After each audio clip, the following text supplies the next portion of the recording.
আসসালামু আলাইকুম গাইস, আশা করি সবাই ভালো আছেন। আজকে আমি আপনাদের মাঝে একটা নিউ রেসিপি নিয়ে এসেছি, গাজরের লাড্ডু। এটা খুব স্বাস্থ্যসম্মত এবং বাচ্চাদের জন্য খুবই উপকারী একটা লাড্ডু। প্রথমে চলে আসেন রান্নার কাজে। প্রথমে ফ্রাই প্যানে বাটার গরম করে 2 টুকরা এলাচি এবং দারচিনি দিয়ে সুন্দর মতন অ্যারোমা বের হওয়ার পরে আগে থেকে গাজর পরিষ্কার করে গ্রেট করে রাখা এই গাজরগুলো ফ্রাই প্যানে দিয়ে দিতে হবে।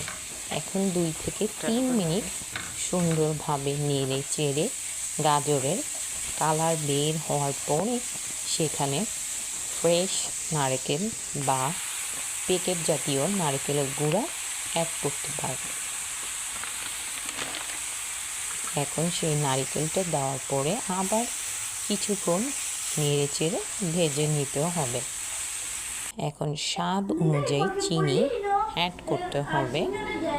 চিনিটা অ্যাড করার পরে 1 থেকে 2-3 মিনিট নাড়তে হবে এবং মৃদু আঁচ করে চুলাটা কমিয়ে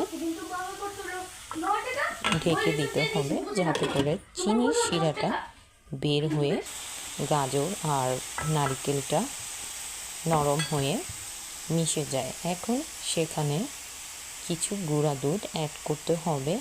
গুঁড়া দুধ অ্যাড করার পরে মিশ্রণের সাথে সুন্দরভাবে নাড়াচাড়া দিয়ে দিতে হবে। এখন একটা বাটিতে ঢেলে নিতে হবে। হালকা ঠান্ডা হওয়ার আগ পর্যন্ত অপেক্ষা করতে হবে। এখন হাতে নিয়ে গোল গোল আকৃতি করে লাড্ডু আকৃতি করতে হবে। ডেকোরেশনের জন্য যে কোনো বাদাম দিয়ে ডেকোরেশন করতে পারবেন। হয়ে গেল